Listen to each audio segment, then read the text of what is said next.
नमस्कार। मैं अभी मुंबई में हूँ और यहाँ नेहरू सेंटर के प्रेक्षागृह में आज एक उत्तर दक्षिण श्रृंखला का कार्यक्रम होने वाला है।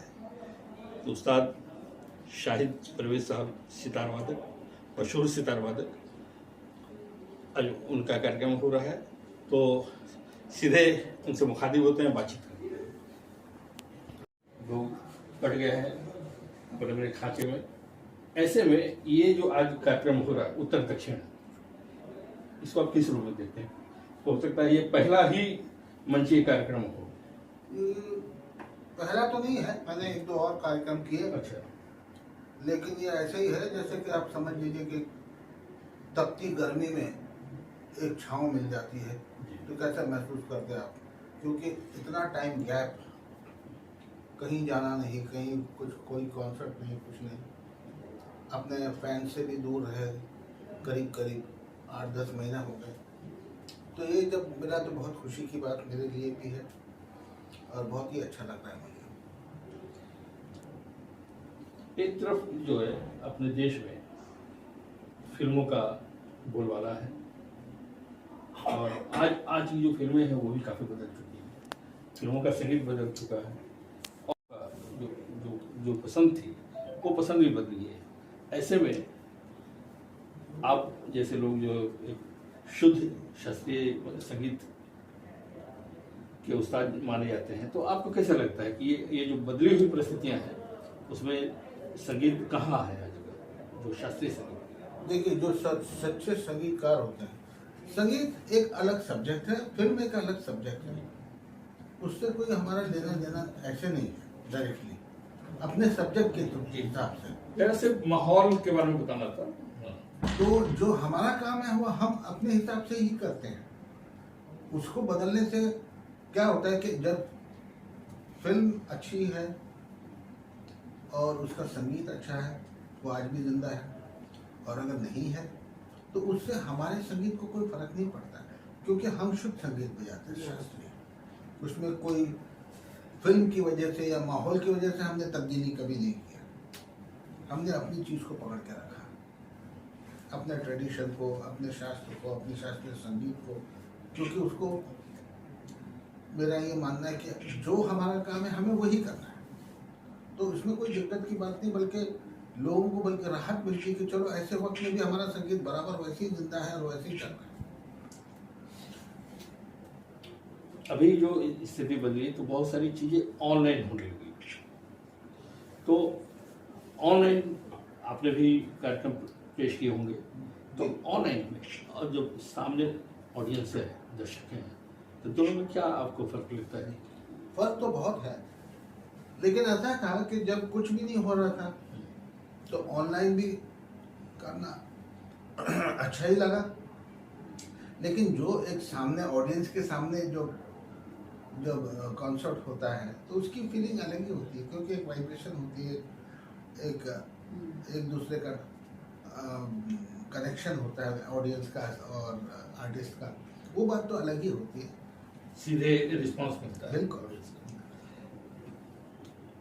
एक तरह के विचार होते हैं। एक विचार संगीत के लिए, शास्त्रीय संगीत के लिए खासकर है कि ये लोग आम आदमी समझ नहीं पाता है।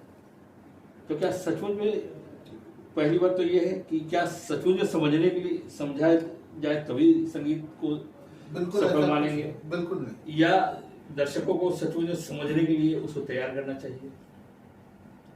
आप ये बताइए कि जब कोई किसी को प्यार करता है तो प्यार क्या समझाया जाता है? कुछ चीज़ें अल्फाजों की जो होती है, लफ्ज़ों की, शब्दों की जो होती है, वो बहुत बड़ी बात नहीं है। जो अंदर से फीलिंग की, एक दूसरे को समझने की, वो बड़ी बात है। देखिए, हम लोग पूरी दुनिया में बजाते हैं जी, लेकिन पूरी दुनिया में हिंदी बोलेंगे तो कोई नहीं समझेगा, लेकिन हम म्यूजिक बजाते हैं वो बराबर समझ में आता है। ये यूनिवर्सल लैंग्वेज है खुद ब खुद। और जो नहीं समझते हैं, जो समझते हैं, वो जाहिर है कि और भी ज्यादा मजा ले सकते हैं, लेकिन संगीत सबके लिए है, संगीत सब में होता है। आप एक छोटा बच्चा जो पैदा होता है कुछ महीनों का, उसके सामने रिदम या संगीत करिए, वो उछलने लगता है। इसका क्या मतलब है? इसका मतलब ये नेचुरल चीज है। तो अगर आप इसको नहीं भी समझते तब भी आप एंजॉय कर सकते हैं। लेकिन समझेंगे तो और डिटेल में एंजॉय कर सकेंगे। अच्छा, आप अपने देश विदेश में अभी आपने कहा भी कि आपने प्रोग्राम किए हैं, तो विदेशों में जब करते हैं, देश में करते हैं और जब विदेश में करते हैं, दोनों में क्या फर्क है? मतलब समझ या जुड़ाव जो है ऑडियंस के साथ, वो देश में ज़्यादा आप बखूबी कर पाते हैं या विदेश में? देखिए, दोनों चीज़ें अलग हैं। हमें ये भी अच्छा लगता है कि हमारी ज़बान, हमारा कल्चर वहाँ पे इतने प्यार से और इतने अच्छे से रिस्पेक्ट से वो लोग रिसीव करते हैं और उसको समझते हैं, ये भी एक अच्छी बात है। लेकिन सच्चाई तो ये है कि ये इसी मिट्टी की चीज़ है, यहाँ की बात ही कुछ, जैसे यहाँ की मिट्टी की सुगंध की बात है, अपने देश की होती है तो अपना देश तो अपना ही होता है। ये संगीत भी यही का है, और जब यहाँ के लोग इसको पसंद करते हैं और इसको जब अप्रिशिएट करते हैं तो वो मज़ा तो कहीं नहीं।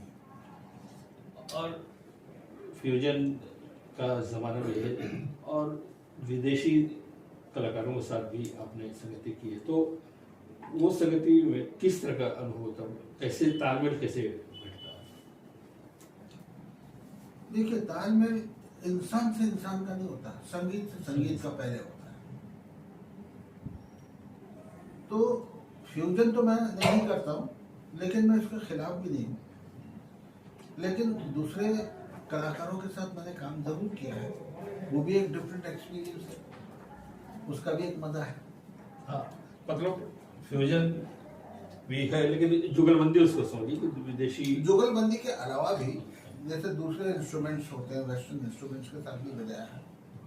मैंने सिम्फनी भी किया, सिम्फनी भी मैंने 2-3 बार कंपोज किया, उनके साथ पूरे इंस्ट्रूमेंट्स के साथ बजाया।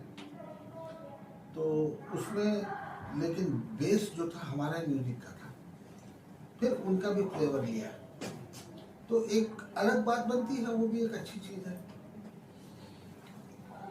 यो आज आप उत्तर दक्षिण के यहाँ आए, ये उत्तर और दक्षिण का जो यहाँ मिलन है, ये इसको आप किस रूप में देखते हैं? क्योंकि कर्नाटक संगीत को कहीं ना कहीं ऐसा लगता है कि भारतीय संगीत से एक जुड़ाव था, इसको एक साथ लाने का, एक मंच पर लाने का प्रयास किया जा रहा है, तो उसको आप कैसे देखते हैं? नहीं, ये दोनों भारतीय संगीत ही है, लेकिन दोनों की पद्धति अलग है। इसमें कुछ सिमिलरिटीज भी हैं, कुछ डिफरेंसेस भी हैं। तो उसको जो चीज देखिए, जब भी हम लोग साथ बजाते हैं तो पहले हम लोगों में सिमिलरिटी क्या है वो पहले हम देखते हैं, क्योंकि सुर और लय दोनों हमारे हैं, उनके पास भी हमारे पास भी ताल और राग वगैरह। तो वो कुछ फ्लेवर उनका, कुछ हमारा, कुछ हम अपने ढंग से उनकी चीज़ कहें, कुछ हमारे ढंग से वो हमारी चीज़ कहें, अपने ढंग से वो हमारी चीज़ कहें, तो उसका एक मज़ा है। और ये तो बहुत सदियों से चला रहा है, उत्तर दक्षिण की कोई नई चीज़ नहीं है, और काफ़ी लोग सुनते आए और उसको पसंद भी किया है। अभी जब धीरे धीरे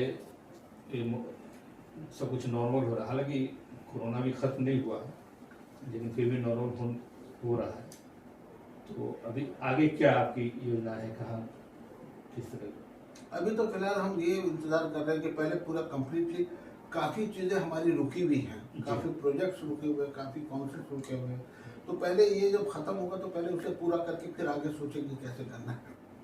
तो कुछ प्रोजेक्ट के बारे में बताइए, जैसे कुछ एल्बम वगैरह अगर आपके आने वाले हैं? हमने अभी कुछ एल्बम्स ऐसे किए करने, कुछ किए हैं और कुछ बाकी हैं, जिनका नाम दिया है कि जैसे मराठी में अनवट कहते हैं, इंग्लिश में रेयर कहते हैं, और उर्दू में नायाब कहते हैं, जो कि कॉमन नहीं है। ऐसे राग और ऐसे ताल, उस पर हमने एक एल्बम कर रहे हैं, तो वो नई चीज़ है, तो वो जैसे ये ख़त्म होगा तो वो भी आएगी। अच्छा, आमतौर पर जो उस्ताद होते हैं तो वो जो चेले तो बताते हैं शिष्य, लेकिन जो ऑडियंस है उनको भी कैसे समझ में आए, इसके लिए कुछ आप सोचते हैं कि होना चाहिए कि ऑडियंस कभी उनके साथ क्लास हो या उस तरह की बैठक हो जिसमें उनको थोड़ी संगीत की समझ आए? संगीत की समझ आने के लिए सबसे, देखिए, जब आप कहते हैं ना कि ज़्यादातर लोग कहते हैं कि शास्त्रीय संगीत समझ में नहीं आता है, लेकिन बॉलीवुड का संगीत समझ में आता है, समझ में वो भी नहीं आता है, सच ये है। लेकिन वो फेमिलियर इसलिए लगता है कि 50 बार सुना हुआ है, समझ में क्या आएगा? जो शास्त्रीय संगीत में सुर है वही उसी में सुर है, सुर तो वो समझते नहीं, तो समझते क्या है? कुछ भी नहीं। लेकिन फेमिलियर लगता है तो उनको लगता है हम समझ रहे हैं। इसी तरह से क्लासिकल म्यूजिक को भी बार बार अगर आप सुनेंगे तो इसको भी समझ में आएगा। वैसे बातचीत का सिलसिला लंबा चल सकता है, लेकिन समय का तकाजा है। इस बार जो पद्म सम्मान घोषित हुए हैं, इसमें कहीं न कहीं शास्त्रीय संगीत के जो कलाकारों को नज़रअंदाज किया गया है। इसको आप किस रूप में देखते हैं? देखिए, जो भी ये जो अवार्ड्स होते हैं, जो अब गवर्नमेंट के अवार्ड जैसे पद्मश्री, पद्म भूषण वगैरह, मेरा ये मानना है ये तो देश की तरफ से हमें मिलता है। अगर मिला तो अच्छी बात है, नहीं मिला तो इंतजार करते हैं। लेकिन ये कोई म्यूजिक का अवार्ड नहीं है, ये मैं मानता हूँ कि ये पॉलिटिकल अवार्ड है। जहाँ तक जिसकी आवाज़ वहाँ पहुँच गई उनको मिल गया, किसी की लेट पहुँचती उनको लेट मिलता है। तो इसमें किसी को दोष देना है या किसी के उस पर बात करना, मुझे नहीं लगता कि ऐसी बात है। कई लोग ऐसा कहते हैं कि भाई हमको देर से मिला तो हम नहीं लेंगे, लेकिन मेरा ये सोचना नहीं है। देर से भी मिला तो मेरे देश का सम्मान है। जब भी उन्होंने याद किया मैं बहुत अच्छे से उसको लूँगा, और लिया मैंने। आखिरी सवाल, अभी जो देश का माहौल है, तो इस माहौल में क्या लगता है, ये संगीत के अनुकूल है या ये जो माहौल है ये किसी भी चीज़ के अनुकूल नहीं है। ये जो माहौल है हर चीज़ के लिए ही खराब है, क्योंकि संगीत के लिए नहीं। आप बताइए, एक आम इंसान के लिए भी खराब माहौल है। तो ये सभी लोग ये प्रार्थना कर रहे हैं, और हम भी ये जल्दी ईश्वर से प्रार्थना करते हैं कि जल्दी से माहौल ख़त्म हो और सब कुछ ठीक हो। अभी मैं उस्ताद शाहिद परवेज साहब से बात कर रहा था, तो फिर किसी और कलाकार के साथ आपसे रूबरू होंगे। तब तक के लिए आपसे विदा, नमस्कार।